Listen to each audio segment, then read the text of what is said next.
Hi, welcome to Bytestock. Today we're going to be looking at a server and in relation to our configuration tool online.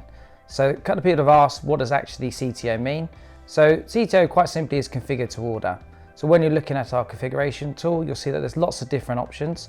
And today we're just going to run through those options and what they look like actually in the system. So we've got a server here. This is actually an R620 and it's one of our older products, but the kind of principles are exactly the same with regards to the configurator and the tools. So what we're just going to go through is top to bottom on the main items that are available. So the first item is the actual server itself. There's different chassis that you can actually select.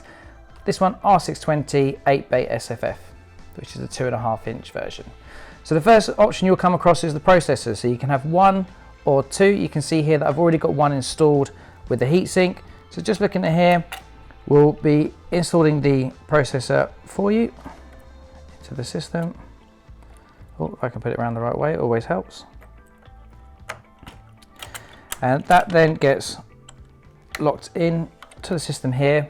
And then the heatsink, I say, this is required with every processor. This isn't an actual option that you will select. It will come as standard, as will the appropriate amount of fans. This is to make sure that the system stays nice and cool. Next option that we'll come across is the memory. You can see that I've got a couple of memory options already here installed. Once again, say we'll be configuring this for you. So whether it's 2 or 4, however it might be, this one can take up to 24. We'll install that accordingly. Next option that we have will be the controller. So here I've actually got a H310 already pre-installed. There are various options. This is what's going to give us what we call RAID configurations that are available. And I've got one hard drive here already installed. You can see another is a hot swap one, so we can simply push it in, click it in. That's going to be in there. And then the kind of final couple of options that we've got at the end. With this system, we have a daughter card, so we can have a default option, which will be the quad port 1 gig. There are other 10 gig options with SFP or Ethernet. We also can see here that we've got a riser, and you can see here that I have a card already pre-installed.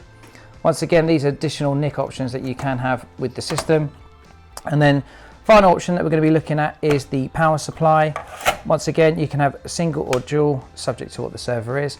Once this has all been complete, we'll then have it tested, updated, and make sure that everything is okay for you.